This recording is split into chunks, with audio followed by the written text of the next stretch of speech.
대림절기를 맞았습니다. 오늘은 대림절 첫 번째 주일입니다. 영국 그 성공회 여성 신학자였던 이블린 언더힐이라는 분이 영적인 삶을 이렇게 얘기했습니다. 영적인 삶이란 주님에게 다가가는 우리의 삶이 아니라 우리에게 다가오시는 주님에게 의존하는 삶이라고 말했습니다. 어쩌면 대림절기는 그런 영적인 삶을 연습하는 절기일 수도 있겠다 싶습니다. 왜냐하면 우리에게 오셨던 주님을 우리가 기억하고 또 우리에게 다시 오실 주님을 기다리는 절기이기 때문에 그렇습니다. 그 주님을 의지하면서 우리의 믿음과 소망을 견고하게 세우는 절기이기 때문입니다. 아무쪼록 오늘도 우리에게 오시는 주님을 만나는 그런 복된 시간이 되기를 주님의 이름으로 축복합니다.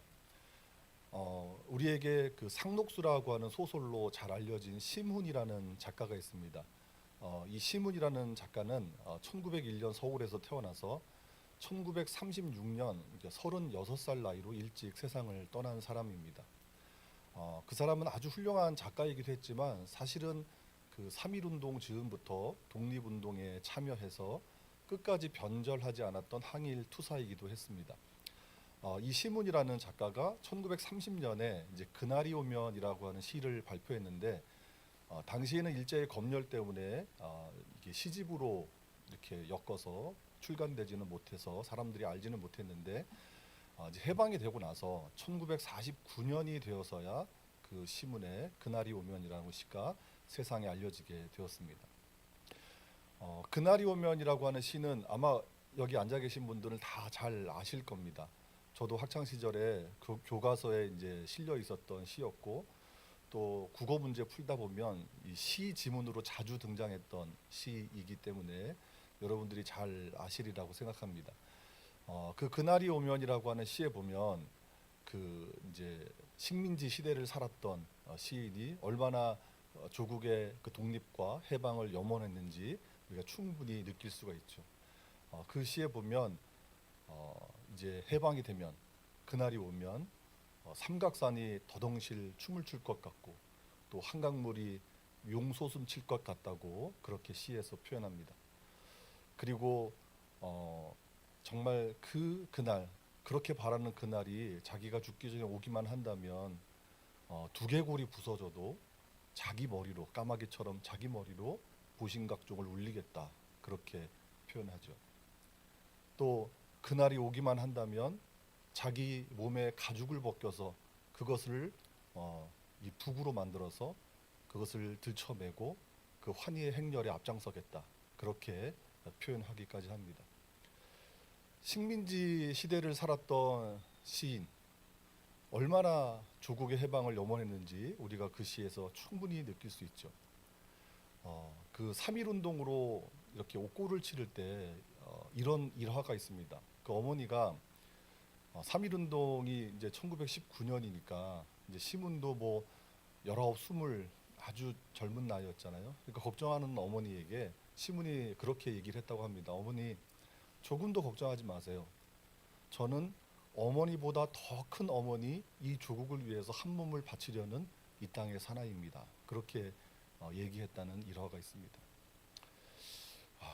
제가 이제 50을 넘었는데 그 19, 20 된 젊은 청년이 그런 각오와 결기로 살았다는 게 참 놀랍고 또 그 청년 시문의 삶에 숙연해지기까지 합니다. 자, 그러나 안타깝게도 시문은 그토록 염원했던 조국의 해방을 보지 못했습니다. 해방의 그날을 고대했지만 그날이 오기 전에 36 젊은 나이로 병을 얻어서 죽었기 때문입니다. 조국을 위해서 한 몸을 바친다는 게 결코 쉬운 일이 아니었는데 물론 그 옥고로 인해서 죽은 것은 아니지만 그분의 삶이 참 놀랍고 참 경이롭기까지 합니다. 오늘 성서 일과의 구약 본문은 예레미야의 말씀입니다. 어떤 면에선 예레미야 선지자도 시문과 닮은 면이 있습니다. 예레미야는 위태롭던 유다 왕국 말기를 살면서 유다 왕국이 멸망하는 것을 자기의 두 눈으로 직접 본 사람입니다.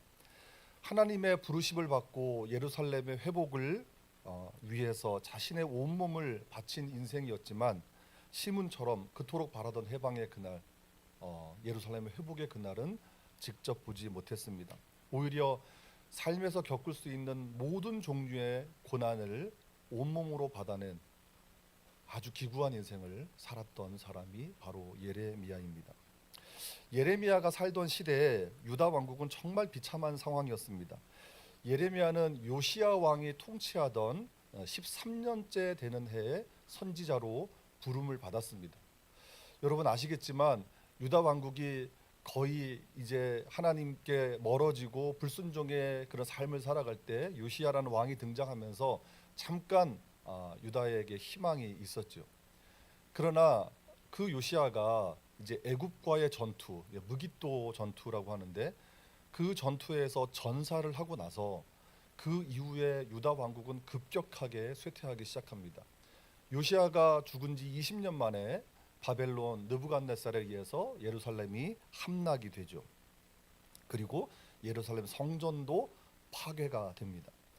게다가 유다의 마지막 왕이었던 시드기야는 그 바벨론 왕 앞에 끌려가서 신문을 받고 두 눈이 뽑혀서 노사슬로 결박된 채 바벨론 포로로 잡혀가게 됩니다. 유다의 참상은 이루 말할 수가 없었습니다. 물론 예레미야의 삶에도 고초가 아주 많았습니다. 예레미야는 베냐민 땅에 있던 레위인의 성읍 아나돗에서 제사장 힐기야의 아들로 태어났습니다. 힐기야는 그 솔로몬에게 쫓겨났던 아비아달의 후손이었기 때문에 어쩌면 좀 몰락한 제사장 가문일 수도 있지만 어쨌든 당시에 제사장 가문에서 태어났다는 것은 일반 민중들과는 바탕이 달랐다고 볼 수 있습니다.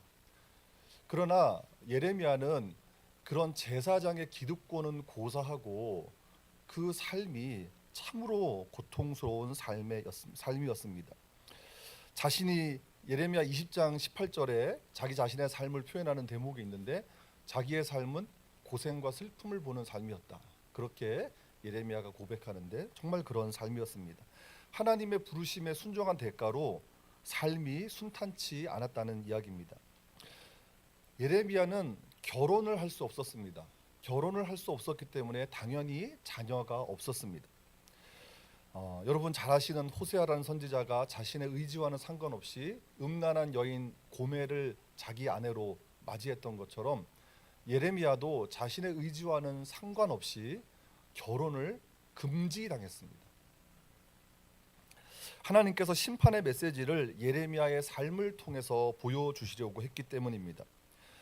고대 이스라엘에서 독신은 아주 드문 일이었습니다.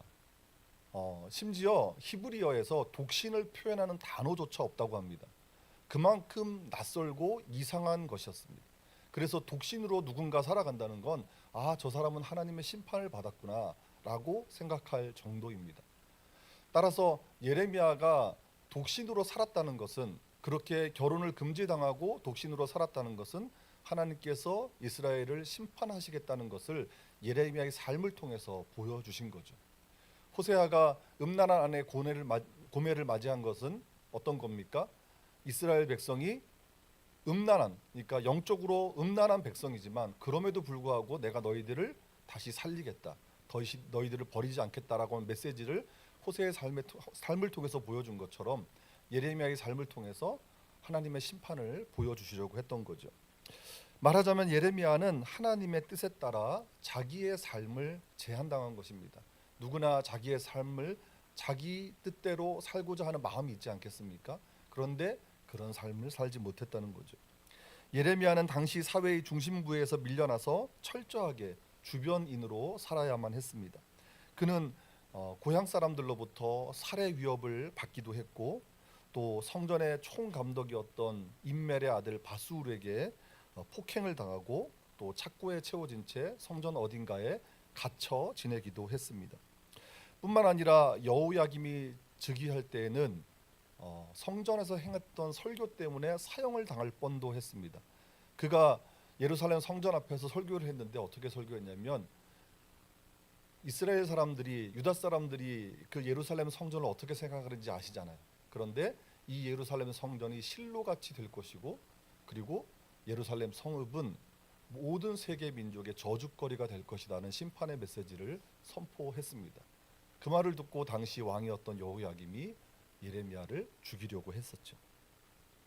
또 여호야김 4년 때에는 하나님께서 받은 말씀을 그 두루마리 책에 기록하게 되는데 그것 때문에 수배가 되기도 했습니다.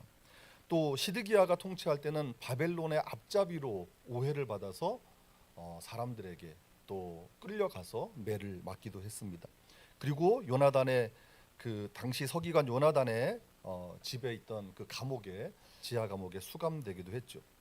또 유다가 패망한 이후에는 자신의 뜻과는 상관없이 애굽으로 압송되어서 그 머나먼 땅에서 기구한 인생을 마감했던 사람입니다. 성경의 인물 중에서 예레미야만큼 고난받은 사람이 있을까 싶을 정도입니다. 오죽하면 예레미야를 눈물의 선지자라고 불렀겠습니까? 바로 이런 고난의 삶이 있었기 때문이겠죠. 자, 그렇다면 우리가 한번 생각해 봤으면 좋겠습니다.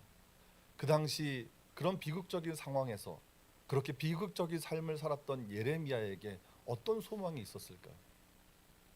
그가 살던 시대가 비극의 시대였고 그의 삶 역시 순탄치 못했다면 그는 무엇을 기대하며 살았을까요? 속된 말로 도대체 무슨 낙으로 살았을까 하는 겁니다.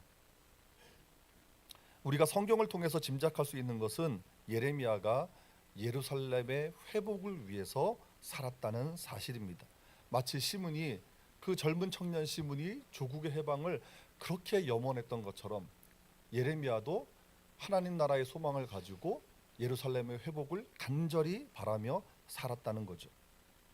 환경은 미래를 기대하기 어려운 참상이었고 희망을 발견하기 어려운 비극이었지만 조국의 해방을 바라고 나아가서 하나님이 친히 다스리시는 하나님 나라를 소망하면서 살아갔다는 것입니다. 그러나 여기서 중요한 것은 예레미야가 희망했던 예루살렘의 회복과 하나님 나라에 대한 전망이 스스로 만들어낸 게 아니라는 사실입니다. 스스로 그런 소망을 가진 게 아닙니다. 내가 이 소망을 바라고 내가 이런 뜻이 있고 이런 희망이 있어서 그렇게 만들어낸 것이 아니라는 겁니다. 그것은 하나님이 그에게 주신 희망이었습니다.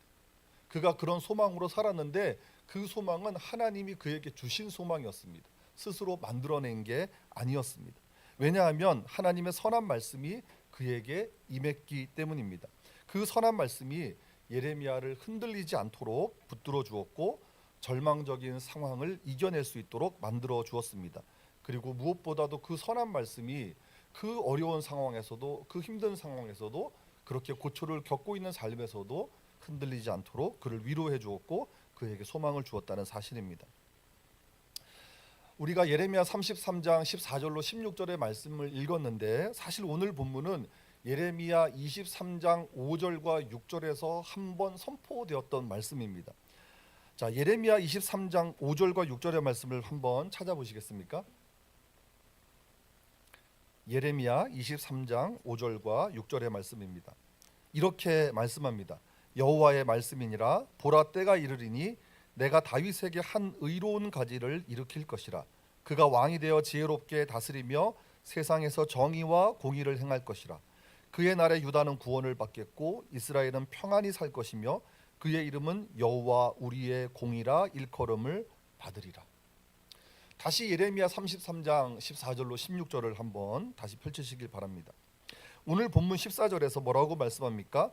내가 이스라엘 집과 유다 집에 대하여 일러준 그랬습니다. 그 선한 말, 그 일러준 그 선한 말이 바로 예레미야 23장 5절과 6절의 말씀이라는 겁니다. 세번역 성경은 그 선한 말을 복된 약속이라고 번역합니다. 예레미야는 23장에서 선포했던 선한 말씀이 성취할 날이 그렇게 우리에게 약속해 줬던 하나님의 그 선한 말씀이 성취할 날이 이를 것이라고 예레미야 33장에서 말씀하고 있죠. 세번역 성경은 이것을 그 복된 약속을 이루어 줄 그 날이 오고 있다 이렇게 번역하고 있습니다. 어쨌든 그 선한 말씀이 바로 예레미야 23장 5절과 6절에서 나온 말씀이고 바로 오늘 본문 15절과 16절의 말씀입니다. 다만 예레미야 23장의 말씀과 또 예레미야 33장의 말씀을 비교해 보면 여호와는 우리의 의라고 하는 이름이 23장에서는 왕에게 부여되지만 33장에서는 예루살렘 성읍에 부여된다는 것이 다릅니다. 이것은 왕권의 회복은 물론이고 유다와 예루살렘의 구원까지 약속하는 것이라고 볼 수 있죠. 유다 백성들에게 하나님의 약속, 다시 말하면 그 선한 말씀을 상기시키고 또 한 번 약속하는 것입니다. 자, 그런데 여러분, 우리가 주지할 사실이 무엇이냐면 예레미야가 이 말씀을 선포할 때 그때가 어느 때였냐 하는 것입니다. 예레미야가 이 말씀을 선포할 때 시드기야가 통치할 때였습니다. 여러분, 시드기야는 유다의 마지막 왕입니다. 시드기야의 전임 왕이 누구냐면 여호야긴입니다. 성경에서 고니야라고도 부르기도 하는데, 이 여호야긴은 바벨론의 느부갓네살이 예루살렘을 1차로 함락할 때까지, 그때가 BC 597년입니다. BC 580, 그 1차로 함락할 때까지 3개월간 예루살렘을 다스렸던 유다의 왕이었습니다. 그런데 이 여호야긴을 바벨론이 포로로 사로잡아 합니다. 그러면서 여호야긴의 숙부였던 mat단이야라고 하는 사람을 이제 왕으로 세우는 거예요. 그러면서 그 이름을 바벨론식 이름인 시드기야로 고칩니다. 말하자면 이제 유다를 무너뜨리기 직전에 허수아비 왕을 세운 거예요. 자기 말, 그 바벨론의 말을 잘 따를 수 있는. 그러니 그 당시 백성들이 그걸 모를 리 없잖아요. 그렇다면 그 당시에 도대체 무슨 희망이 있겠습니까? 왕이 왕으로서의 역할을 못하는데, 저 왕은 바벨론의 허수아비 왕일 뿐인데, 나라는 아무런 힘도 없는데 무슨 희망이 있겠습니까? 하지만 예레미야가 선포한 말씀을 들어보십시오. 다윗에게서 한 공의로운 가지가 나와서 그가 이 땅에 정의와 공의를 실행할 것이라고 말합니다. 그리고 그날에 유다가 구원을 받을 것이고 예루살렘은 안전히 살고 여호와는 우리의 의라는 이름을 얻을 것이다 라고 말합니다. 그렇게 약속합니다. 여러분, 이 말씀이 어떻게 들리십니까? 우리가 시드기야가 통치하던 그 시대, 그 당시 유다의 백성이 되었다고 한번 가정해 보십시오. 우리가 그 시대를 살아간다고 한번 상상해 보십시오. 그리고 다시 예레미야가 선포했던 말을 들어보십시오. 어떻게 들리십니까? 터무니없는 말처럼 들리지는 않습니까? 여기가 안전하다고? 여호와는 우리의 의라는 이름을 얻을 것이라고?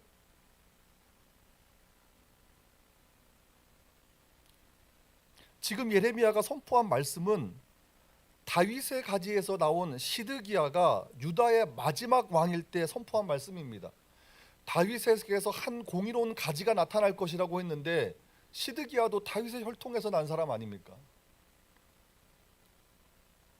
예레미야 32장 1절에 보니까 유다의 시드기야 왕 열째 해에 여호와의 말씀이 예레미야에게 임했다고 말씀합니다. 여러분, 유다가 패망한 게 시드기야 왕 11년이거든요. 그러니까 시드기야 왕 10년째라고 하는 것은 유다가 패망하기 직전 1년 전의 상황입니다.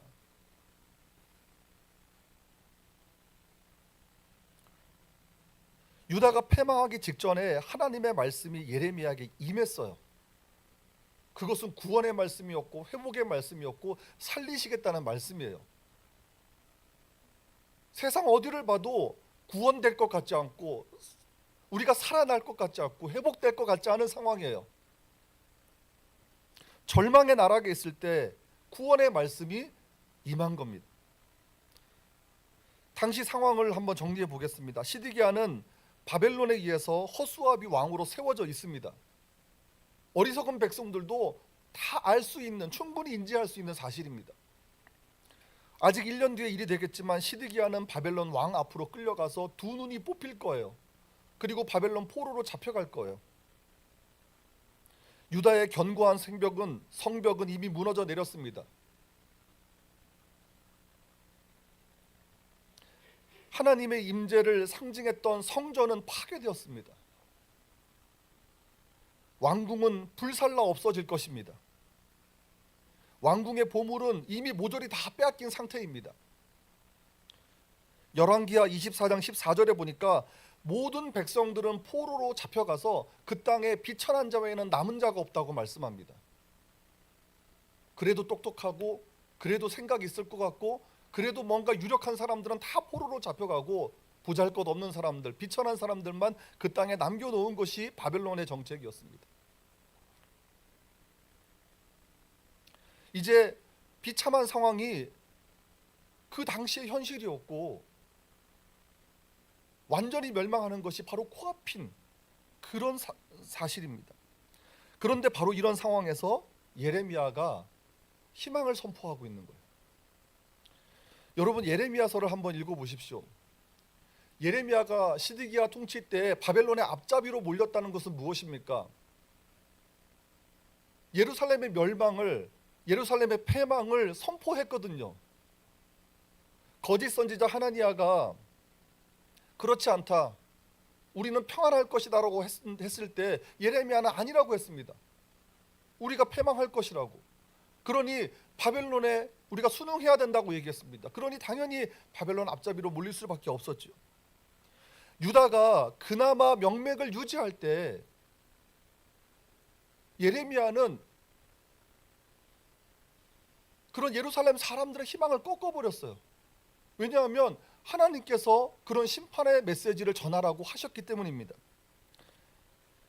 시드기야가 통치하던 때에는 심판이 현실로 다가오던 때입니다. 이제 신락 같은 희망도 보이지 않을 때입니다. 바로 이때 예레미야는 유다 백성들을 위로하고 구원을 선포하고 있는 거예요. 여러분, 이것을 이해할 수 있습니까? 어쩌면 유다 백성들로서는 예레미야의 말씀을 받아들이기 어려웠을 것입니다. 그렇지 않겠습니까? 그러나 이것이 하나님의 새 언약이었습니다. 옛날 이스라엘 백성들이 애굽 땅에서 나올 때 맺었던 언약은 깨졌습니다.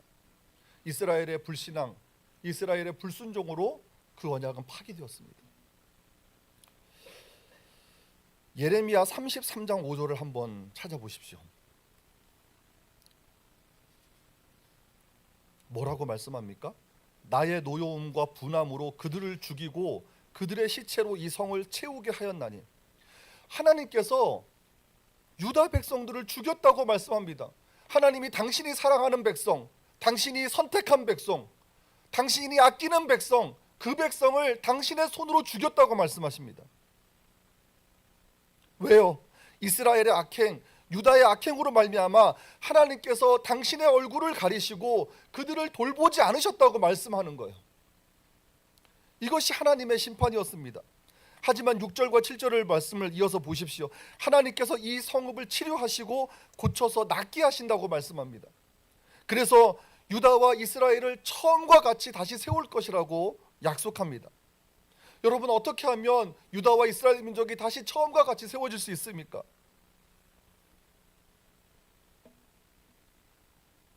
어떻게 하면 다시 처음과 같이 세워질 수 있습니까? 유다와 이스라엘 민족이 하나님께로 돌아가는 거예요. 하나님께로 돌아가서 하나님이 선포하신 그 선한 말씀을 믿고 그 선한 말씀대로 살아가는 것입니다. 그래야 그들이 처음과 같이 세워질 수 있는 것입니다. 이해하기 어렵고 받아들이기 어렵고 정말 알 수 없는 말씀이라고 할지라도 하나님의 선한 말씀을 믿는 겁니다. 그리고 그 선한 말씀에 의지해서 살아가는 것입니다. 믿고 알고 사는 거예요. 예레미야의 소망은 환경에서 비롯된 것이 아닙니다. 자신에게서 나온 것이 아니라는 겁니다. 하나님의 선한 말씀에서 생겨난 거예요. 자기가 만들어낸 희망이 아니고 자기가 만들어낸 소망이 아니고 하나님의 말씀으로 생겨난 거예요. 하나님의 선한 말씀이 예레미야에게 임했을 때 그 선한 말씀을 예레미야는 믿었습니다. 그래서 그 선한 말씀을 더하지도 않고 빼지도 않고 가감 없이 선포했습니다. 그리고 그 선한 말씀을 믿고 살았습니다. 그것이 예레미야에게 위로가 되었고 소망이 되었기 때문입니다. 아마 예레미야는 다윗에게서 한 공의로운 가지가 날 것이다라는 말씀을 받았을 때 이것은 메시아에 대한 말씀이구나 아마 직감했을 것 같습니다. 왜냐하면 시드기야의 모습, 그리고 시드기야가 통치하던 그 시대의 모습에서는 어떤 희망도 발견할 수 없었기 때문입니다. 비록 예레미야 당대의 말씀이 성취된 것은 아니지만 하나님의 선한 말씀은 다윗의 자손 예수 그리스도를 통해서 분명하고 정확하게 성취되었습니다. 그리고 정의와 공의가 실행되는 하나님의 나라는 예수 그리스도의 재림을 통해서 온전하게 성취될 것입니다. 바로 이것이 예레미야가 품었던 희망이고 그가 가졌던 소망입니다. 그렇다면 우리에게도 예레미야가 품었던 희망이 필요하지 않겠습니까? 하나님의 선한 말씀이 우리 귀에 들려지고 우리 마음에 새겨지는 은혜가 필요하다는 말씀입니다. 그래서 그 선한 말씀 때문에 소망을 갖는, 희망을 갖는 저와 여러분들 되기를 주님의 이름으로 축복합니다. 오늘 성서일과의 복음서 본문은 누가복음의 말씀입니다. 누가복음 21장 후반부의 말씀은 이 땅에 닥칠 큰 환난과 인자의 재림을 예언하는 말씀이죠. 대환난이 올 것이다. 그리고 예수님께서 다시 재림할 것을 말씀하고 계시죠. 예수님께서 이 말씀을 하셨을 때 예루살렘 그 상황은 곧 경랑 속으로 그렇게 치닫게 될 그런 분위기였습니다. 실제로 주 70년에 그 유대의 어떤 저항이 우리가 성경에는 자세히 나오진 않았지만 그 로마의 지배를 받으면서 유대의 저항이 없지 않았거든요. 그래서 뭐 예수님의 제자 중에서도 열심당원이라고 하는 제자가 있었지만 주 70년에 로마에 의해서 예루살렘 성전이 완전히 파괴가 됩니다. 첫 번째는 바벨론 이제 느부갓네살에서 예루살렘 성전이 파괴되고 나중에 이제 스룹바벨에 의해서 재건이 되지 않습니까? 그러다가 이제 또 한 번 무너지는 거예요. 이게 바로 로마 주 70년인데 예수님께서 누가복음 21장 6절에서 뭐라고 말씀하냐면 예루살렘 성전이 무너지기 직전에 돌 하나도 돌 위에 남지 않고 다 무너뜨려지리라 예언합니다. 그대로 성취되는 거죠. 사실 예수님 당시에 예루살렘 정세가 매우 불안했습니다. 이제 로마군이 곧 진격해 올 것이다라는 소문이 백성들 사이에 파다했고 그리고 당시 성전의 지도자들이라고 하는 사람들은 대부분 로마에 포섭되어서 조국을 등지고 있었기 때문에 백성들은 불안에 떨었죠. 어쩌면 예수님의 말씀은 불안에 떠는 사람들을 더 큰 불안으로 만드는 그런 안겨주는 그런 말씀일 수도 있습니다. 하지만 우리가 누가복음 21장 28절의 말씀을 주목해야만 합니다. 자, 누가복음 21장 28절의 말씀을 같이 한번 읽어볼까요? 시작. 못 찾으셨어요? 누가복음 21장 28절 이렇게 말씀합니다. 이런 일이 되기를 시작하거든 일어나 머리를 들라 너희 속량이 가까웠느니라. 세상 사람들이 고개를 떨구고 절망을 할 때 믿는 자들은 하늘을 향해서 고개를 들 수 있어야 한다는 말씀입니다. 왜냐하면 환난의 때가 온다는 것은 인자가 오신다는 뜻이기도 하기 때문입니다. 세상이 어지럽고 말세의 징후가 있을 때 어떤 이에게는 그것이 심판의 날이 다가오는 것으로 받아들여질 수도 있지만 그리스도를 믿고 따르는 우리에게는 그것이 구원의 날이 될 수도 있다는 것입니다. 지금 우리가 사는 세상을 보십시오. 하나님의 창조 세계는 신음하고 있습니다. 기후 위기로 지구 종말을 염려하는 시대까지 되었습니다. 세상 사람들이 다 잘 먹고 잘 사는 것 같지만 사실 세계 인구의 절반은 아직도 굶주림에 허덕이고 빈곤에 가난에 고통받고 있습니다. 테러와 전쟁의 소식은 끊이지 않고 우리에게 들려옵니다. 어느 날은 어느 나라에서 이런 전쟁이, 어느 나라에서 이런 테러가, 이런 죽음이, 이런 사고가 계속해서 뉴스를 통해서 우리는 접하게 됩니다. 국제사회의 갈등은 갈수록 증폭되고 우리 사회 역시 혼란스럽기는 마찬가지입니다. 혹시 이런 게 예수님이 말씀하신 환란의 징조는 아닐까요? 아니면 우리 시대의 절망은 아닐까요? 이것이 혹시 말세의 징후는 아닐까요? 그렇다면 하나님이 주시는 희망은 무엇입니까? 하나님의 선한 말씀이 희망입니다. 우리를 구원하시고 회복하시는 하나님의 약속이 우리에게 희망입니다. 우리는 그 말씀으로 희망을 품고 살아가는 존재입니다. 세상에 희망이 없다고, 세상에 기대할 것이 없다고 자포자기하고 무력하게 살아가는 것이 아니라 하나님의 말씀으로 희망을 품고 살아가는 존재가 바로 우리여야 한다는 것입니다. 하나님의 말씀으로 희망을 품고 하루하루를 성실하게 살아가는 존재가 바로 우리여야 한다는 것입니다. 고개를 들고 하나님의 구원을 선포해야 하는 존재가 바로 우리여야 한다는 것입니다. 희망의 메신저로 살아가면서 하나님이 기뻐하시는 삶을 살아내는 것이 바로 우리여야 한다는 것입니다.